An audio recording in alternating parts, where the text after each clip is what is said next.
Pour cette table ronde autour des métiers d'art et de la durabilité, on va se demander comment les métiers d'art peuvent-ils accélérer la transformation écologique et sociale de la France. Alors, je vais vous présenter nos intervenants. Arnaud Lebert, bonjour.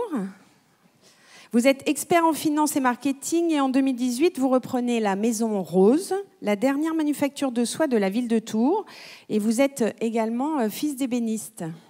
Exactement. Je crois. Oui, très bien. On m'a bien renseigné, ça va.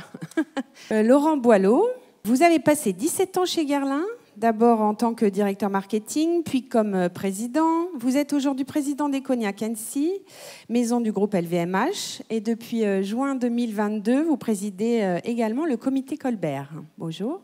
Bonjour. Rebonjour. Emmanuel Tiblou, vous êtes directeur de l'École nationale supérieure des arts décoratifs de Paris.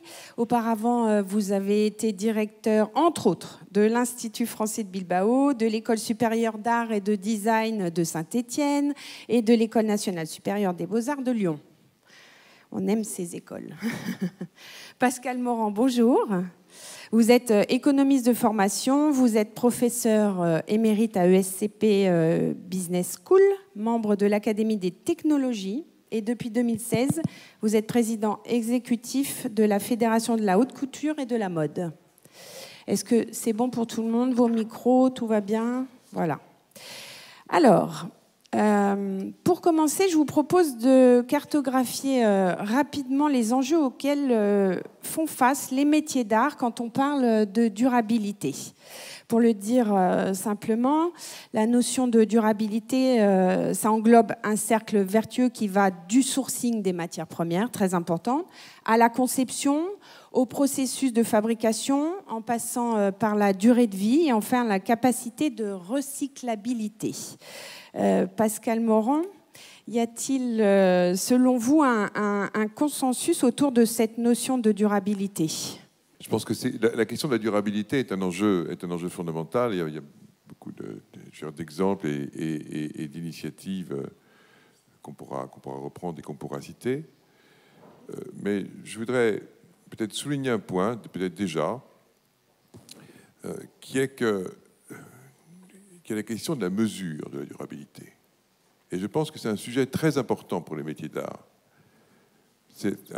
Pourquoi est-ce que c'est un sujet très important pour les métiers d'art? Parce qu'il ne faut pas que les métiers d'art soient handicapés par des enjeux de mesure. Et je peux vous dire que dans la mode, aux confins, l'interaction de la mode et du luxe, on est confronté absolument à cet enjeu. Vous savez, on vit dans une ère où le nouveau cogito, qui d'ailleurs n'est plus un cogito, c'est pas je pense donc je suis, c'est je suis compté, donc je suis compté donc je suis. Ça vaut pour les réseaux sociaux ou d'autres circonstances, mais ça vaut aussi pour les objets. Quand vous demandez à un spécialiste d'analyse de cycle de vie, parce qu'aujourd'hui l'enjeu c'est la durabilité, la performance environnementale, quand vous lui demandez ce que c'est qu'un produit durable, il va vous dire qu'un produit durable c'est un produit qui passe des tests de durabilité. Pour un vêtement, c'est le nombre de lavages, par exemple, qu'un vêtement peut supporter. Et ça donne lieu à de très nombreux débats. Il y a d'autres types de crash tests. Je peux vous dire, moi j'étais à Copenhague il y a quelques jours pour les rencontres, pour une conférence annuelle liée aux enjeux de durabilité et liée à l'environnement. Ce sont des sujets très techniques. Et là, je ne vais pas rentrer dans le détail là, mais je ne voudrais pas être trop long. Je voudrais finir d'attirer l'attention sur ce sujet. Et avec la Commission européenne était présente, il y a de nombreux acteurs qui sont là. Et la difficulté, vous savez, c'est que quand on parle de durabilité, rapidement, et ces enjeux sont européens, ils sont français également, on va distinguer de prime abord la durabilité physique et la durabilité émotionnelle. Et puis alors on dit la durabilité émotionnelle, on a du mal à la mesurer, parce que si en plus on rapproche l'émotion du sentiment, ça devient relativement complexe. Pas besoin de faire un dessin sur ce sujet. Et rapidement, on dévie et on tombe dans le syndrome du lampadaire, parce qu'on dit on peut pas la mesurer, et donc c'est la durabilité physique qu'on va mesurer, on s'en tient là. Alors qu'on appelle ça la durabilité émotionnelle, qu'on appelle ça la durabilité extrinsèque versus la durabilité intrinsèque, qu'on s'attache à la qualité, à la mesure de la qualité, et éventuellement, le cas échéant, à la prise en compte de la signature, de la marque ou la signature, eh bien, il faut aussi, d'une certaine manière, considérer ça comme un axiome. Donc je vais m'arrêter là, mais je pense que c'est... Enfin, vous parlerez après quand même. J'en parle d'autant plus que c'est un sujet auquel on est confronté, mais il faut juste savoir tout l'enjeu pour la durabilité, pour les métiers d'art, ce sera de savoir si finalement ils pourront faire exception à cette logique de métriques dans la manière dont on les apprécie, dont on apprécie la durabilité, ou alors s'il faut définir des mesures, des unités de mesure et des métriques, comme on dit, donc précis, qui vont permettre aux métiers d'art d'être considérés comme extrêmement, entre guillemets, performants du point de vue de la durabilité, parce qu'évidemment, se transmettant de génération en génération, etc., je parle des produits qui en sont issus, et que ce soit reconnu comme tel, et qu'ils soient au firmament, au pinacle de la durabilité, et pas confrontés à ces difficultés à caractère sinon épistémologique, du moins méthodologique, et qui ont l'air abstraites, mais dont je peux vous dire qu'elles sont très concrètes. Donc voilà, il y a une base et il y a tout un chemin à faire. Absolument. Voilà, donc on va développer tout ça. Alors, Monsieur Boileau, dans l'industrie du luxe, quels sont les enjeux quand on parle de durabilité et métier d'art ? Alors, d'abord, regardez dans le rétroviseur, parce que la durabilité dans les maisons de luxe, et pour le comité Colbert, 93 maisons, 17 institutions, je me suis livré un petit exercice d'arithmétique. Ça représente 18 000 ans, un peu plus de 18 000 ans, de savoir-faire accumulé. D'accord ? C'est pas rien. 93 maisons, 17 institutions, c'est que tous les ans, on ajoute un siècle de savoir-faire. Bon.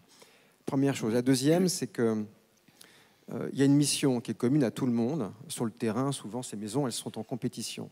Mais la mission commune, c'est préserver, enrichir et transmettre. Bon, il y a aussi une raison d'être, mais qui le dit aussi d'une autre manière. Donc, ça, c'est le sujet de toujours. En fait, la durabilité, c'est dans nos gènes. Voilà. Arrive ensuite un autre enjeu.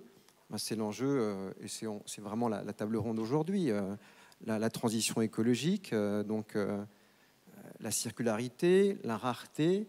Donc, comment fait-on face à ces enjeux ? En réalité, d'ailleurs, comme toutes ces maisons, encore une fois, elles ont traversé des crises qui sont gigantesques. C'est une autre crise. Eh bien, c'est simplement une passerelle, c'est simplement un promontoire pour innover. Donc, on pourra revenir certainement sur ces sujets-là, mais on parle depuis très longtemps. Je fais référence aussi... on a pu émettre cette année le rapport RSE de l'ensemble des maisons du comité Colbert en matière de réparation, en matière de recyclabilité, d'innovation. Il y a beaucoup de sujets qui sont traités aujourd'hui qui sont des sujets d'innovation. C'est vrai en France, mais c'est pas seulement vrai en France, c'est vrai en Europe. Enfin, vous aviez des chiffres, vous avez réalisé, je crois, une étude avec le comité Colbert, 2 études d'ailleurs. Expliquez-nous. C'est important de commencer par le fait que c'est dans nos gènes. Puis après, de toute façon, il y a une pression maintenant qui est internationale.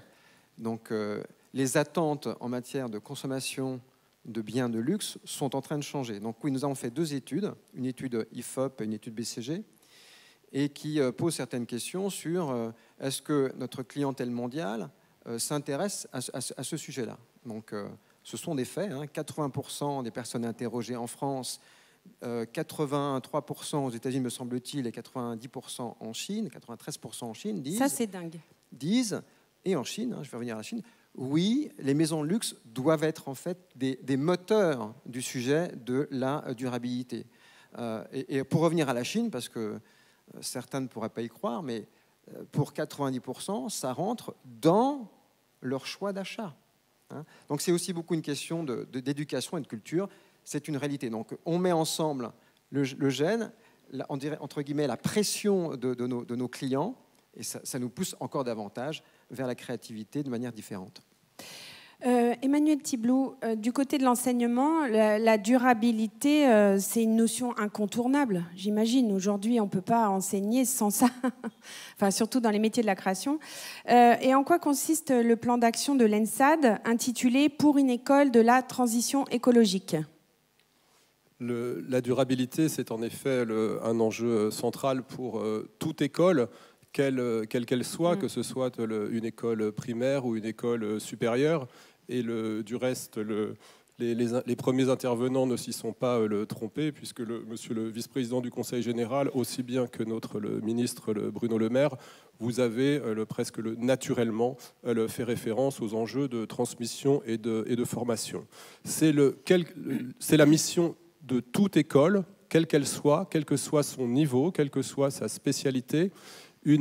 Toute école a une double mission ou une double responsabilité. Une responsabilité à l'égard des élèves ou des étudiants auxquels elle doit la meilleure formation possible, et une responsabilité à l'égard du monde qui vient, du monde auquel elle forme et prépare les élèves et les étudiants, et qu'elle va projeter dans ce monde, non seulement pour le soutenir, non seulement pour le faire durer, mais aussi pour le rendre peut-être le meilleur. J'ai la faiblesse d'avoir toujours cette utopie de l'école à l'esprit.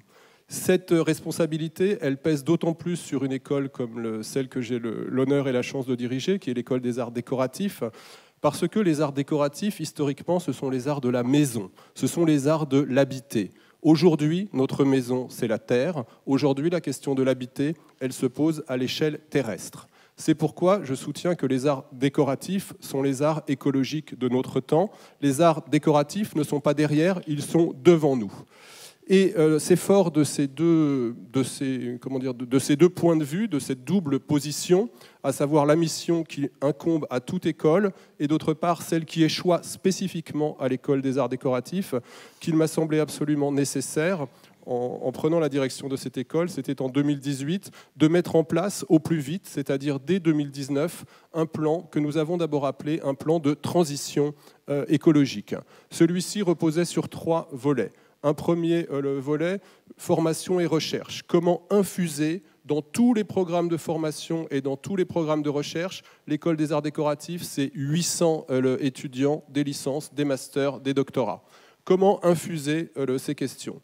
Deuxième volet de notre plan, c'est la vie de campus, c'est-à-dire comment intégrer ces questions à la vie de l'établissement, depuis le bâtiment jusqu'à la gouvernance. La question de la gouvernance est essentielle quand il s'agit de transition écologique. Vous devez de mettre en place une gouvernance participative, une gouvernance horizontale. Il y a inévitablement des effets politiques si vous voulez faire face aux grands défis écologiques. Et puis, le troisième volet, c'est celui de la projection de l'école à l'extérieur, aussi bien dans des réseaux qu'à l'international, avec la question essentielle des voyages, des missions. À quelles conditions vous prenez l'avion, dans quelle mesure vous tenez compte de l'empreinte carbone et vous faites de l'empreinte carbone un critère de validation des voyages pédagogiques et des voyages de recherche. Juste un dernier mot pour vous dire qu'aujourd'hui, parce que j'y reviendrai, parce que c'est le risque que l'on court à cet endroit, aujourd'hui nous voulons aller plus loin en mettant en place donc un programme de transformation, parce que le vocabulaire de la transition, ça vient du latin transire, ça veut dire traverser. Au vocabulaire de la transition, aujourd'hui, je juge nécessaire de substituer celui de la transformation, parce que les enjeux sont tels qu'il faut transformer les institutions. Et du reste, le ministère de la Culture ne s'y est pas trompé, puisqu'il nous a confié la charge de piloter un référentiel carbone pour l'ensemble des écoles d'art et de design du territoire. J'ai vu que vous mettiez à disposition l'étude matériaux sains, bon usage et bon comportement à vos étudiants. Le matériau sain, vraiment, ça parle. Enfin, tout ce qui est matière première, c'est hyper important. Alors, et oui, ça doit les jeunes doivent être éduqués à ça. Avant même cela, ils doivent être formés aux matériaux, aux cultures matérielles.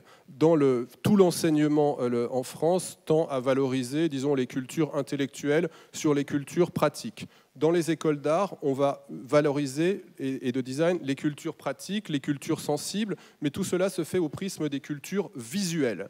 Et le design en France est par exemple enseigné au prisme des cultures visuelles. Cela produit ce design à la française, très élégant, ce design de la forme, ce design de l'aspect. mais qui a vraiment toutes ses qualités, toutes ses vertus, mais qui a tendance à négliger la question des matériaux. Aujourd'hui, si vous voulez faire face aux enjeux écologiques, vous devez d'intégrer la question des matériaux et de développer les cultures matérielles. Quand vous discutez avec les gens, vous vous apercevez que notre vocabulaire pour parler des matériaux est extrêmement pauvre. Notre connaissance des matériaux, leur origine, leur production, leur usage, le cycle de vie, c'est extrêmement pauvre. Donc ce que nous nous employons à faire à l'école, c'est développer ces cultures matérielles avec notamment une matériothèque. Une matériothèque, c'est une bibliothèque de matériaux, une bibliothèque d'échantillons.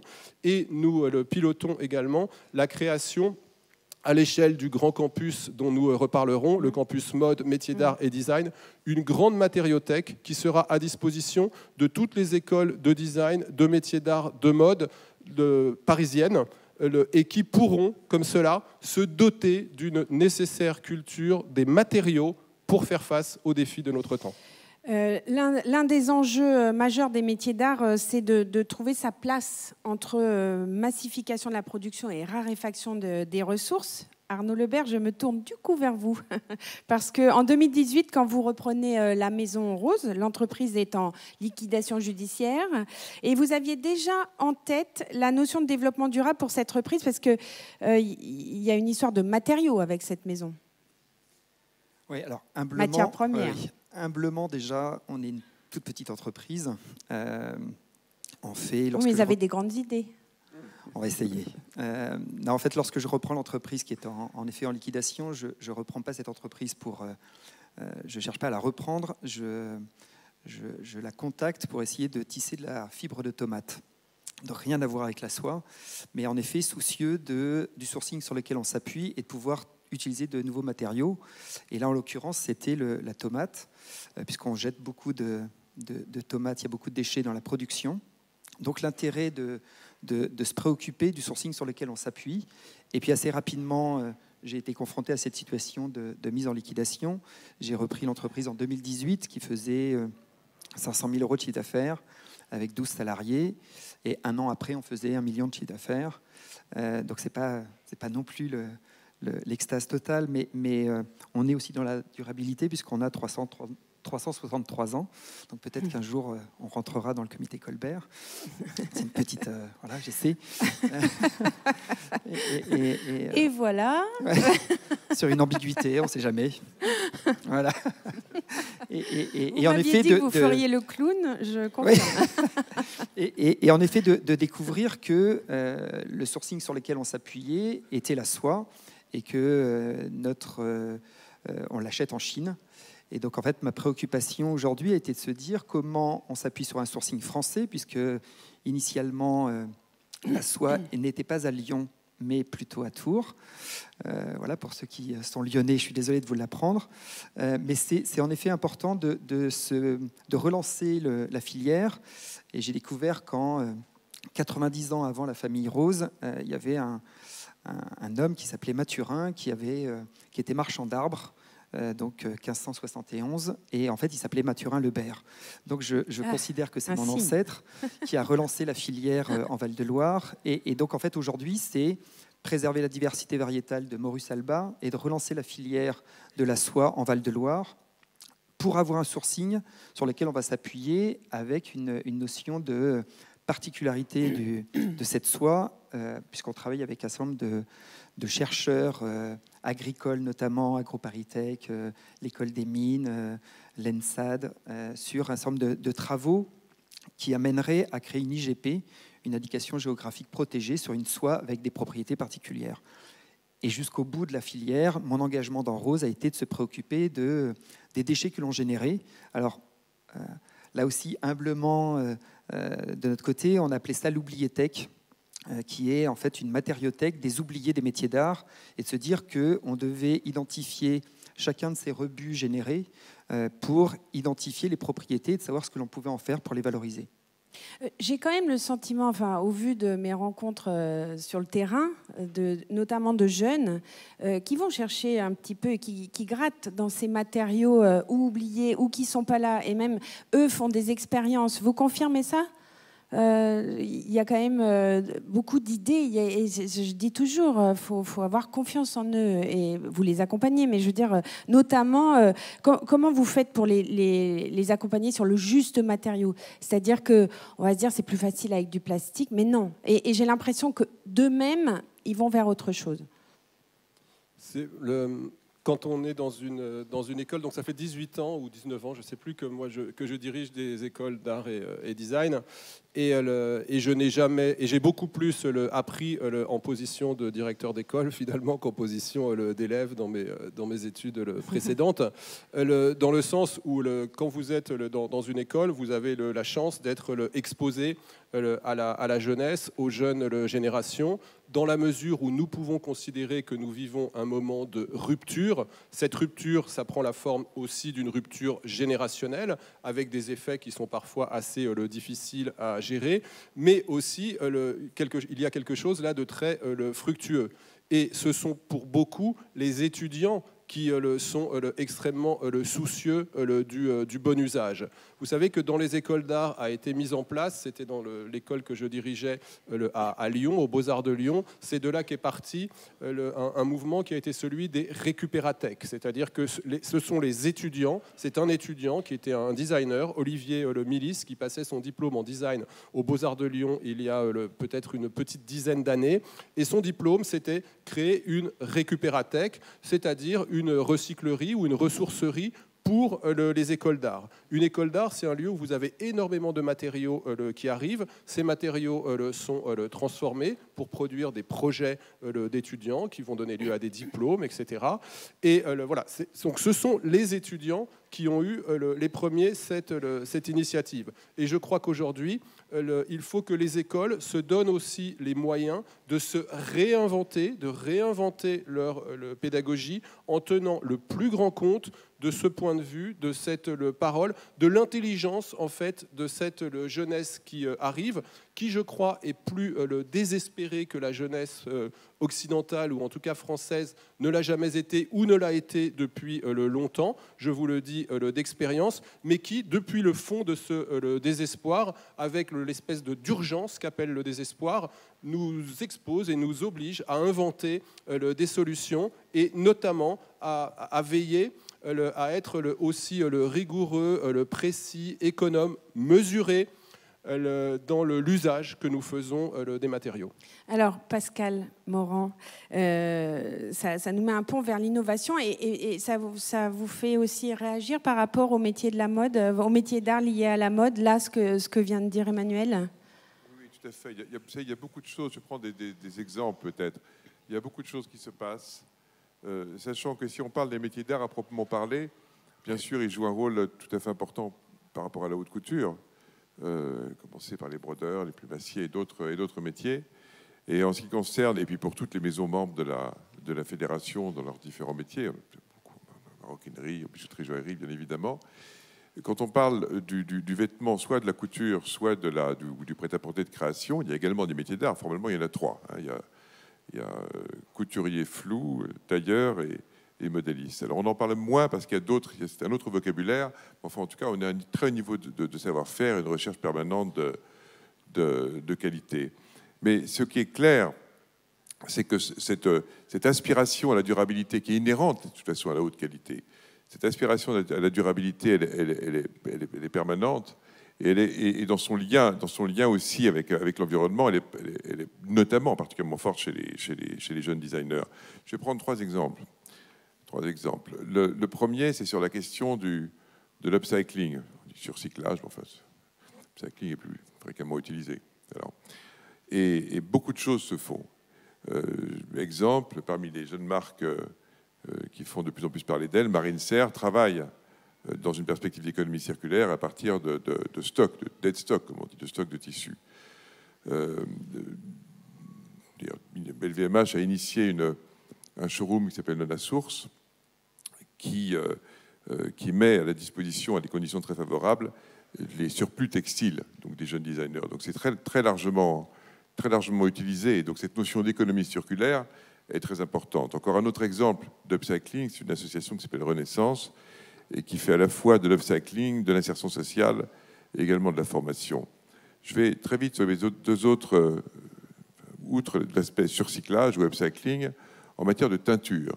Beaucoup de choses se font et beaucoup d'innovations se font. Qui est très polluant à la base. Oui, la teinture, voilà. Alors bien sûr, il y a beaucoup de choses. Il y a d'abord beaucoup de choses qui sont en chimie verte. Il y a les teintures végétales. Ouais. Je peux citer le cas d'une entreprise de start-up qui est d'ailleurs plus qu'une start-up maintenant, qui s'appelle Everdye, qui fait de la teinture à partir de pigments biosourcés. Et tout ceci, la couleur se constitue à partir de température ambiante. Mais ce qui renvoie, quand on parle de teinture, à un point qui est que l'œil est habitué, dans un certain nombre de domaines, à une constance, à une permanence de la couleur. Alors même que la durabilité, et on le voit aussi beaucoup dans d'autres métiers, que la durabilité peut aller de pair avec l'imperfection. Donc il y a aussi tout un sujet de cette nature. Sociologique à faire rentrer dans la tête Absolument. des gens. Et puis un dernier exemple, c'est celui des défilés de mode. Il m'est difficile de ne pas en parler. Et je voudrais souligner à quel point, alors il y a des métiers d'art qui sont partie prenante, mais le très haut niveau de savoir-faire que ça implique, auquel ça donne lieu, une forme d'expression absolument formidable en termes de scénographie. Et bien sûr, ça renforce la durabilité non seulement des collections, mais la durabilité des marques. Ça l'exprime. Et en s'apparentant à une quête, on va dire, d'œuvre d'art totale. Ce n'est pas nécessairement une œuvre d'art totale, mais c'est une quête permanente. Et sachant que par ailleurs, par rapport à ça, on a mis nous-mêmes en place un outil enfin, la fédération, avec toutes les maisons membres, un outil d'éco-conception qui permet aussi de rentrer dans une logique d'économie circulaire.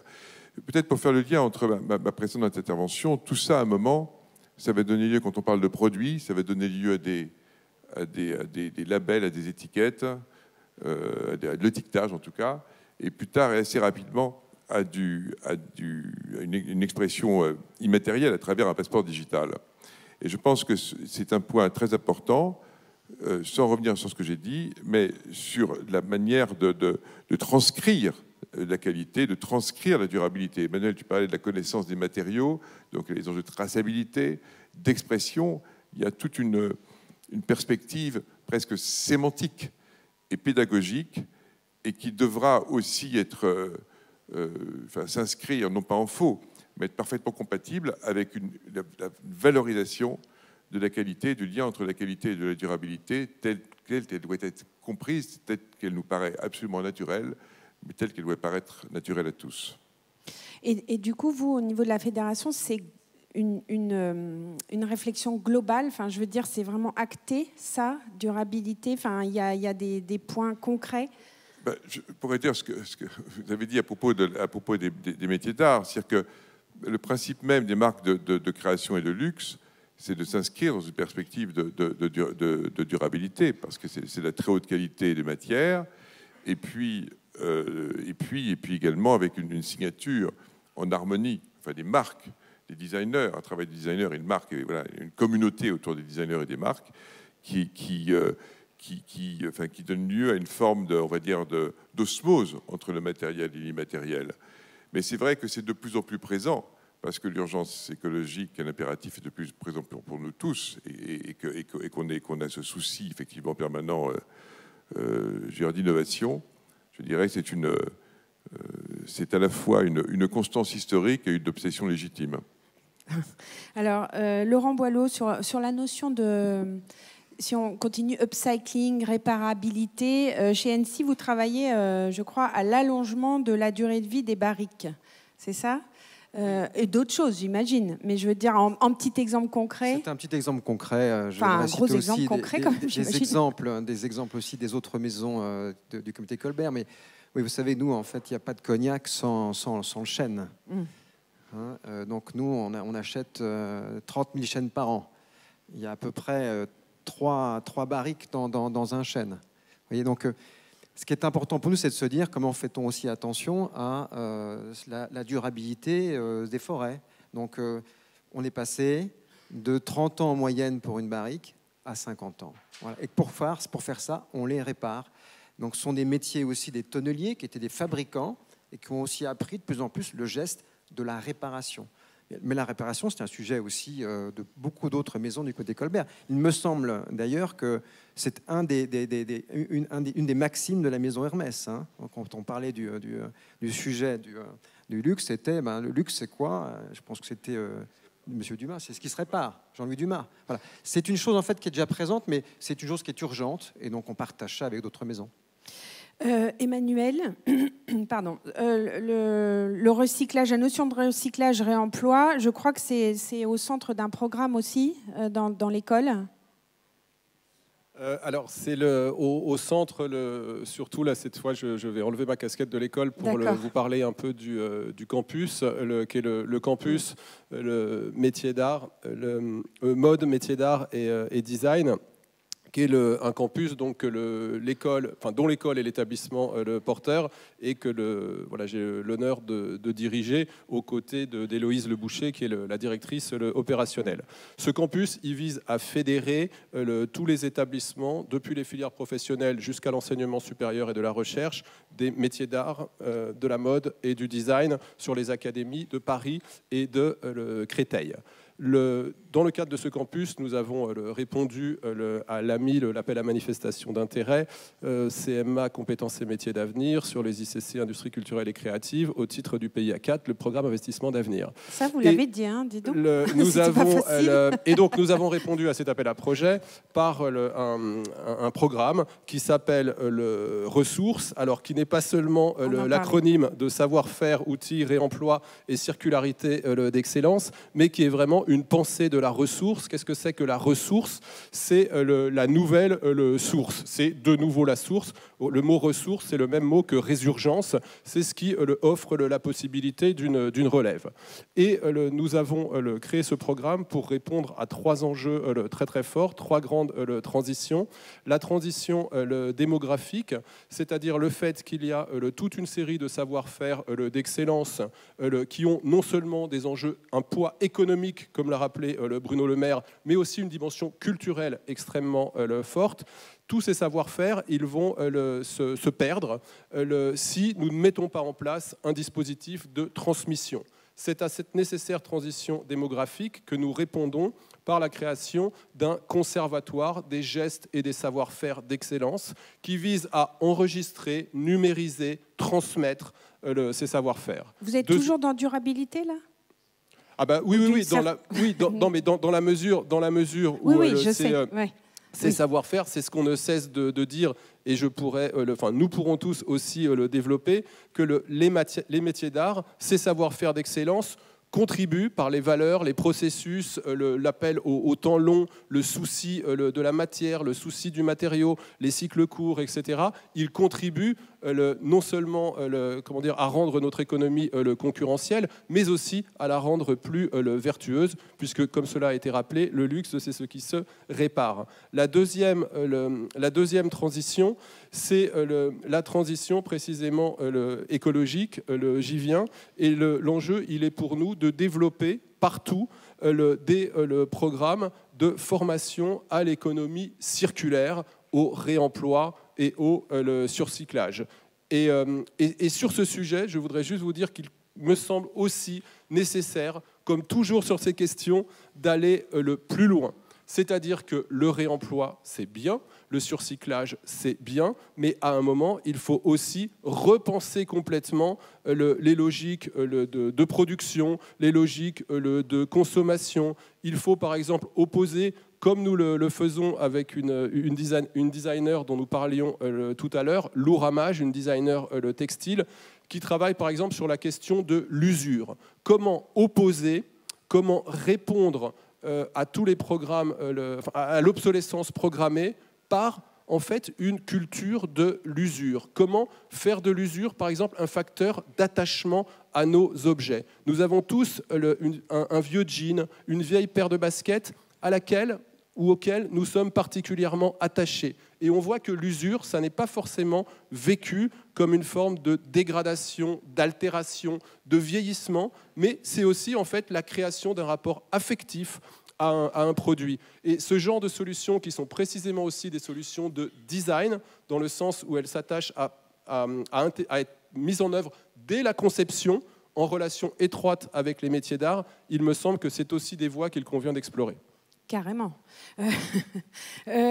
Alors, Arnaud Lebert, dans les manufactures comme les vôtres, vous allez opérer, ou vous allez devoir opérer un virage à 360.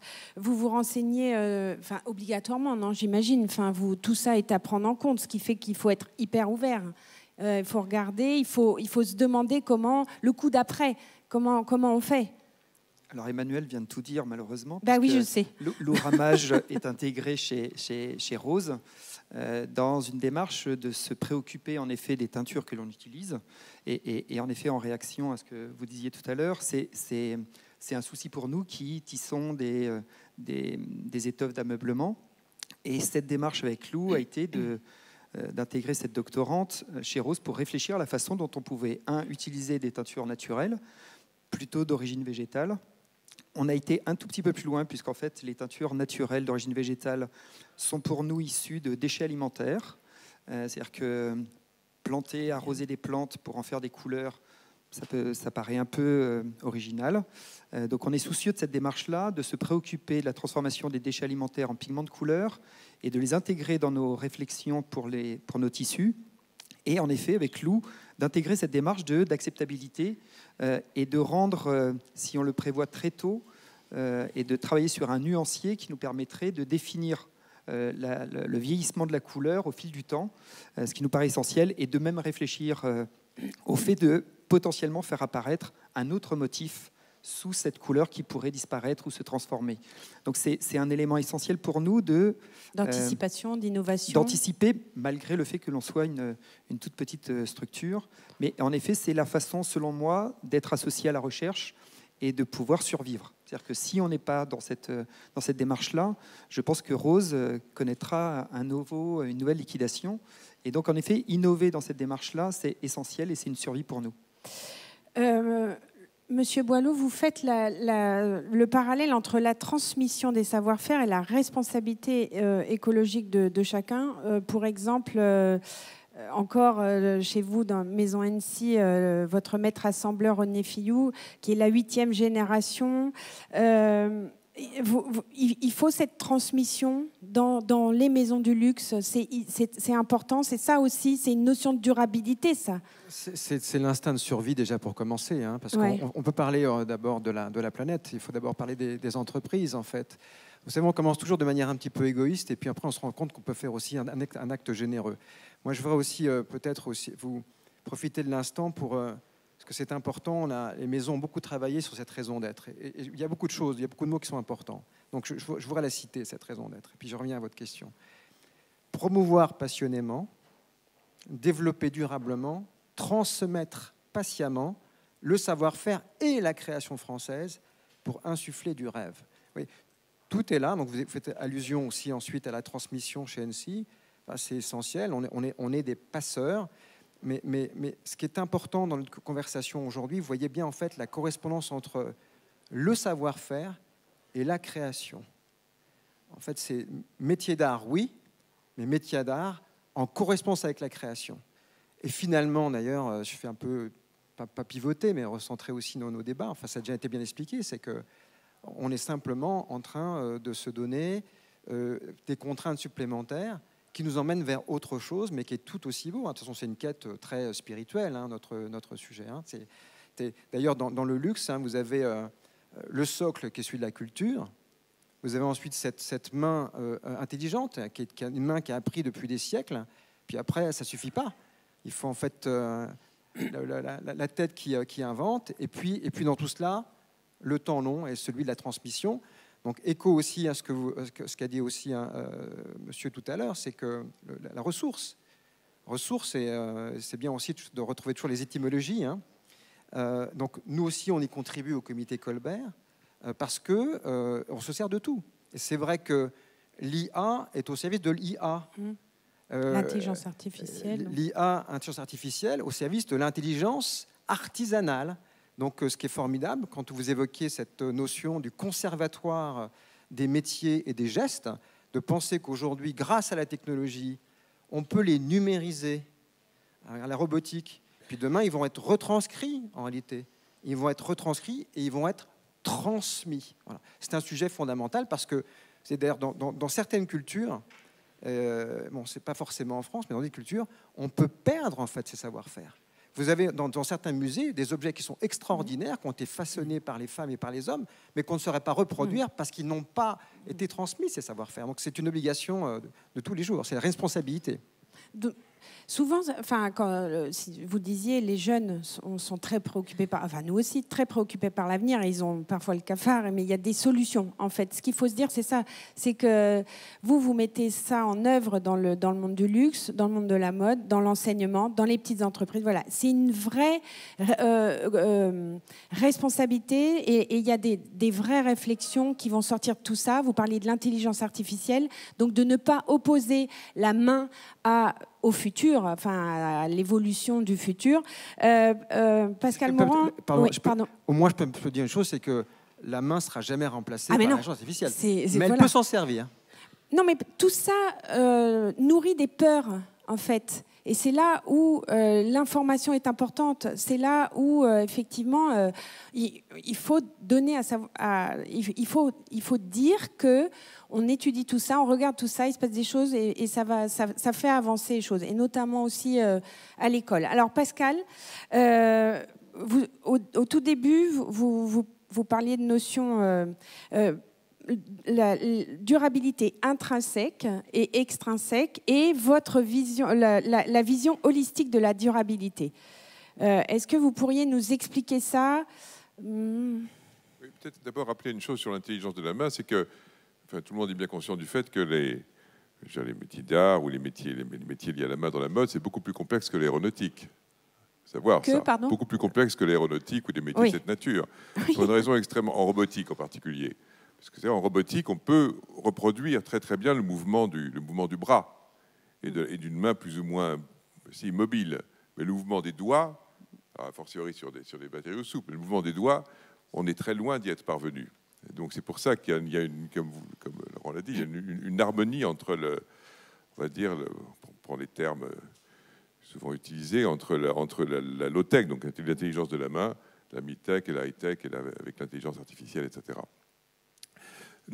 Oui, la question de la durabilité, vous savez, c'est une question, c'est lié à la question, la question que vous me posez est liée à celle du langage et de la communication. Il faut faire attention à un risque de réductionnisme. Ce n'est pas un propos pessimiste, mais il faut être attentif à ça. Si on prend le cas de la mode, d'ailleurs, on l'a dit, c'est-à-dire que la créativité, la durabilité, la qualité, tout ça est intimement lié. Et donc, quand on dit qu'il faut informer aussi les consommateurs et les citoyens sur la qualité, c'est-à-dire qu'ils puissent la percevoir, qu'ils puissent la ressentir, mais aussi donner le plus possible aussi d'informations dans un monde, dans une société, une économie de l'information, c'est un enjeu tout à fait important. Le drame environnemental de la mode, qui fait non pas 10% d'empreinte carbone, ce sont des fake news, enfin 3-4%, c'est plus raisonnable quand on calcule précisément.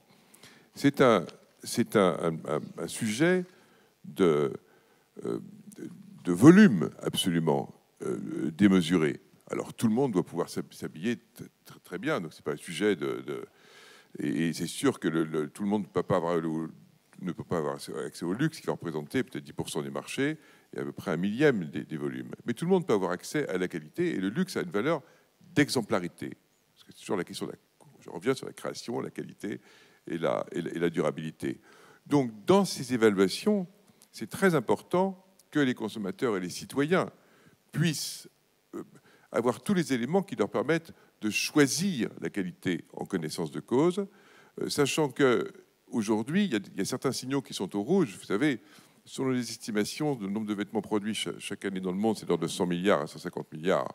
En tout cas, c'est plus de 100 milliards.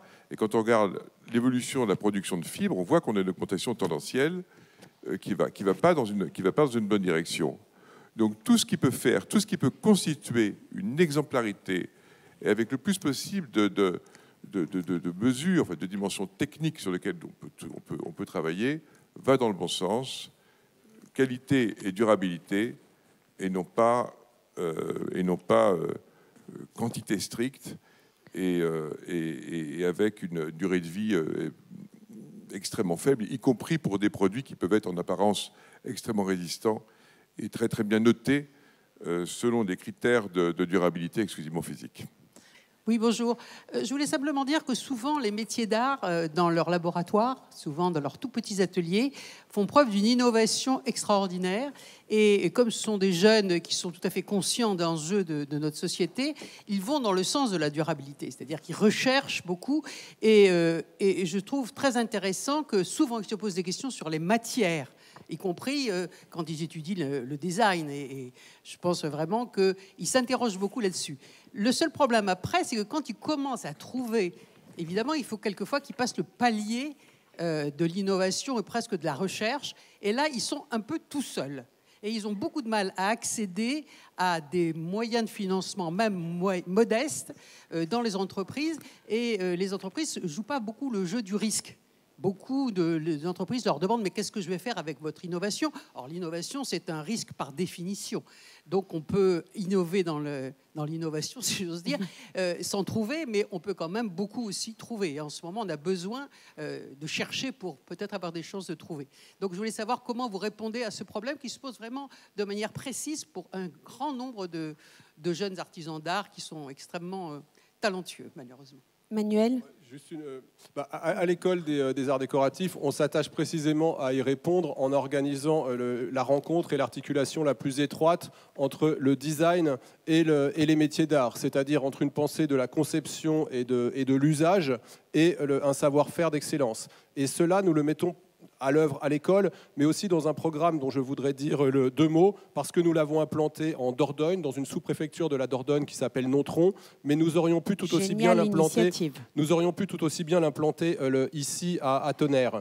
C'est un programme qui s'appelle Design des mondes ruraux et qui mise sur la capacité le design en tant que méthodologie de la conception et de la résolution de problématiques en mettant au premier plan l'usage, qui mise sur l'usage sur le design pour régénérer les territoires et en travaillant notamment dans une relation étroite avec les métiers d'art. À Nontron, sous-préfecture de la Dordogne où nous sommes installés, il y a un pôle expérimental des métiers d'art et nous travaillons par exemple, il y a eu une commande donc on travaille à la façon d'un bureau d'études en répondant à des commandes, c'est un programme de niveau postmaster, sur un programme sur l'identité des territoires ruraux. Et nous avons choisi d'y répondre en disant l'identité des territoires ruraux, elle pourrait se jouer dans un mobilier qu'on a tendance à nommer encore mobilier urbain, mais qu'il faudrait qu'on se donne les moyens d'appeler mobilier rural, et qui serait un mobilier qui viendrait incarner, matérialiser les savoir-faire, les ressources, l'intelligence, la spécificité d'un territoire.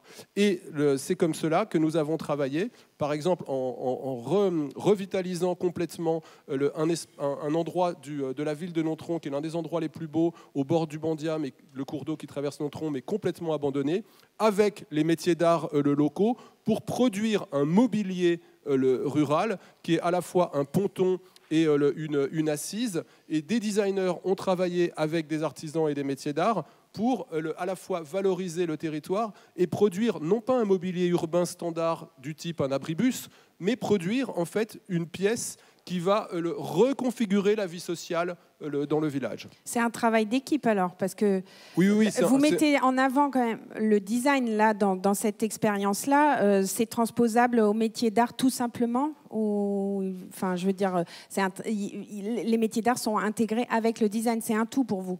Je pense que le designer n'est rien sans l'ingénieur. Le maître d'art a besoin du designer, etc. Aujourd'hui, il faut complètement renoncer. Moi, je ne crois plus dans l'école d'art qui aurait vocation à former, ou même dans l'école qui aurait vocation à former des génies solitaires. On ne forme plus le grand scientifique, le grand artiste, le manager. On forme des capacités d'hybridation, on forme des capacités de collaboration, on forme des possibilités d'hybridation et de travail en équipe. En fait, pour réagir, vous avez raison, les métiers d'art innovent au quotidien. Le problème, c'est qu'on n'est pas identifié comme une solution d'innovation. On n'est pas identifié dans les solutions de financement. Je me tue à aller voir la BPI et plein d'acteurs. Le retour, c'est rien. Voilà. Donc, en fait, on se débrouille dans notre coin. Quand on accueille Lourama chez Rose, on se débrouille. quand on essaie d'innover au quotidien, on se débrouille, et qu'en fait, l'innovation dans les métiers d'art n'est pas recensée comme un terme sur lequel on peut s'appuyer pour aller légitimer des financements que l'on peut trouver sur les différents acteurs identifiés dans les financements, dans les solutions de financement. À bon entendeur. Deux points pour être optimiste, même si on peut toujours faire mieux. La première chose, c'est que les entreprises, vous savez, autrefois on appelait ça la R&D, maintenant c'est R et innovation. Et je peux vous dire, pour être depuis 20 ans dans le domaine du luxe, la part que prend maintenant tous les sujets d'innovation qui sont liés aux enjeux de transition écologique, durabilité, ça devient énorme. La deuxième chose, que la génération qui innove, elle a besoin de ça. Enfin, c'est sa quête de sens. Et finalement, il n'y a rien de mieux que les murs, vous savez. Dès qu'il y a un mur, on a envie de le franchir. Et donc ce mur qui arrive, c'est en fait une création, une excitation d'innovation. Et comme toujours, on va s'en sortir avec des choses qui sont magnifiques, faites différemment. Donc c'est plutôt, je dirais, un moteur d'innovation. Et je suis tellement d'accord avec l'idée qu'on ne peut pas parler de la main sans parler de l'imagination. Rien ne résiste d'ailleurs à l'imagination, et au travail, 2. Pascal ? Oui, juste dire que dans la mode, il y a une incontestable évolution et une intégration plus forte de la création et de l'innovation. Et ça, c'est vrai sur un plan général, mais c'est vrai aussi de la part des directeurs artistiques, des créateurs de mode et des directeurs artistiques qui sont préoccupés peut-être avant toute chose par le beau et par la qualité, mais aussi par ce que permettent aussi les innovations, et notamment d'ailleurs les innovations dans le champ environnemental ou dans d'autres formes et des nouveaux aspects de la matière. Et je crois que c'est vraiment une tendance plus forte depuis quelques années. Est-ce qu'il y a une autre question? Et c'est vraiment la dernière. Non, non, on est enfin, bon, oui, tant pis. Allez-y, posez votre question. Et on va vous répondre rapidement, messieurs, parce que là, on est ça va en être une retard. question rapide, mais qui nécessiterait des débats assez longs, donc la réponse risque d'être compliquée. C'était une question plutôt pour Monsieur Morand. Je suis Catherine Montlouis-Félicité, directrice culturelle pour la Monnaie de Paris. C'est pas sur nos métiers d'art que je questionnais, c'était plutôt sur les sujets de la mode et des défilés sur lesquels vous disiez très justement que ce sont des œuvres d'art totales, et on se réjouit, nous, d'en accueillir régulièrement à la Monnaie pour notre plus grand bonheur. Mais c'est vrai qu'on se questionne aussi collectivement sur le modèle même de ces événements et sur l'éco-responsabilité de la démarche. Et c'est vrai que comme acteurs, nous, plutôt d'accueil de ces très très beaux événements, on aimerait aussi être partie prenante et voir comment la filière bouge pour rendre ces événements, entre guillemets, plus propres, puisqu'on questionne à la fois les matières qui sont utilisées, que nous, on voit partir à la benne régulièrement dans le prolongement de ces événements, le public qui vient y assister et donc l'empreinte carbone de ces déplacements. Et donc finalement la façon de produire et de réfléchir ces très beaux événements qui nous honorent la France, mais posent aussi beaucoup de questions. Écoutez, je vais répondre très vite. D'abord, je vous remercie de cette question et on va se voir pour en parler. On va vous associer à tout ça et dès aujourd'hui, on peut en parler ensemble. Mais il y a un point sur lequel je voudrais tout de suite vous rassurer. Même si il y a des enjeux de recyclabilité, de compatibilité entre les choix des directeurs artistiques, donc les matériaux utilisés. On suit tout ça de très près. C'est vraiment un sujet aussi très important pour le comité exécutif de la fédération. Mais après, en tout cas, si on raisonne en termes d'ordre de grandeur, considérant le nombre de personnes, etc., sa partie prenante, donc la scénographie, une Fashion Week, c'est un petit festival. On est sur quelques milliers de tonnes pour l'événement physique en tant que tel. Je veux dire, on contrôle tout ça. On suit tout ça et on a même et on mesure également l'impact digital. Il y a beaucoup de choses sur l'impact digital, qui est d'ailleurs plutôt supérieur à l'impact physique, mais qui se voit moins. Donc on est sur des proportions extrêmement raisonnables. Il y a beaucoup de données qui sont des chiffres faux et qui proviennent d'études mal faites qui confondent les salons et Fashion Week. Ceci étant dit, je ne botte pas en touche et je vais en parler plus précisément avec plaisir avec vous dès aujourd'hui. J'aimerais bien le faire immédiatement là tout de suite, mais je crains d'être censuré. Donc je vais m'abstenir. Moi, je ne censure pas, mais je dis juste, je suis le maître du temps. Donc voilà, vous en parlerez ensemble après, effectivement. Messieurs, merci. Merci beaucoup.